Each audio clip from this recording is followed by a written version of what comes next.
Maison de la culture de Roi Bamoun ce jour. Les jeunes venus des 4 coins de la ville de Foumban sont soumis à l'apprentissage de la langue Chumam. Ici, on apprend à prononcer les mots, à formuler les phrases, à réciter les poèmes et à chanter en cette langue inventée par le roi Njoya au XVIIIe siècle. Redynamiser et revaloriser la valeur des cultures africaines, c'est l'objectif visé par Sa Majesté El Haj Ibrahim Bombon Njoya, l'actuel monarque de la dynastie d'incharéenne. Pour que l'Afrique se développe d'abord, il faut qu'elle passe par sa culture.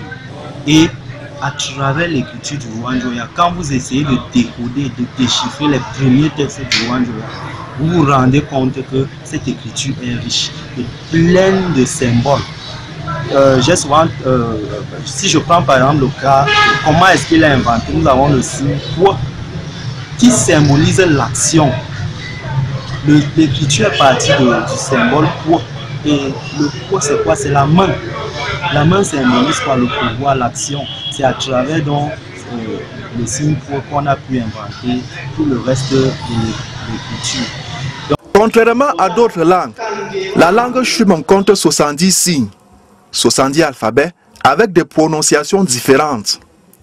Il faut noter qu'au cours de ce vaste programme de vulgarisation, d'apprentissage de la langue Bamoun, de l'écriture Akaoko, nous avons appris comment formuler une phrase tout en accordant les voyelles, les consonnes et même les tons. Vous savez, la langue Tupamon, c'est beaucoup plus avec les tons. Quand tu dis par exemple foyette, si tu n'accordes pas foyette, ton interlocuteur ou bien ton destinateur ne saura pas effectivement que tu veux dire foyette, mais peut par exemple lire ça directement foyette. Donc le ton, les accents comptent beaucoup plus. Nous avons également aussi appris comment mettre en relief les 2 mots de l'alphabet Akaoko. Par exemple, quand tu as A, et aussi dans l'alphabet peut-être un mot qui veut dire peut-être jo. Si tu veux par exemple dire aimer par exemple, il y a certainement une lettre qui signifie et une autre lettre qui signifie peut-être jo. S'il n'y a pas jo, là maintenant tu cherches les 2 lettres complémentaires.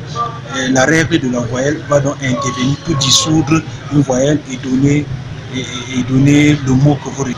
La particularité de l'alphabet Akaoko est qu'elle est composée de 80 signes, qui est différente de l'alphabet romain qui a 26 lettres.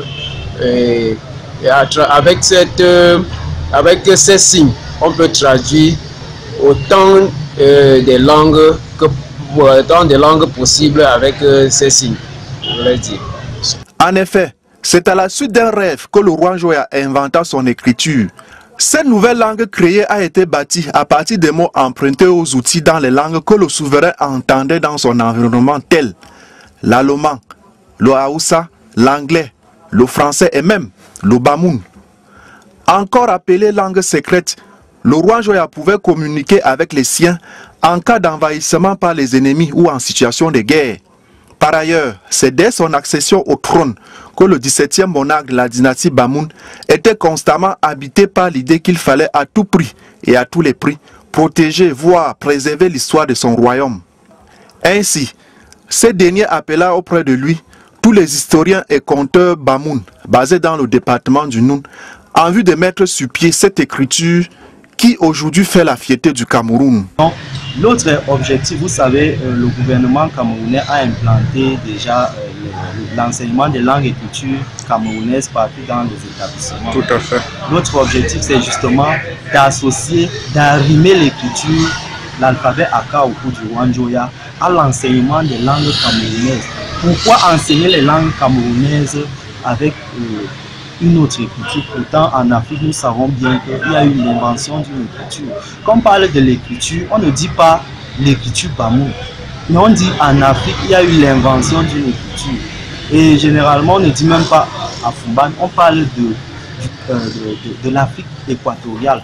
En rappel, selon l'Organisation des Nations Unies pour l'éducation, la science et la culture, l'UNESCO, le roi Njoya fut l'un des tout premiers écrivains de l'Afrique noire francophone, des premières heures.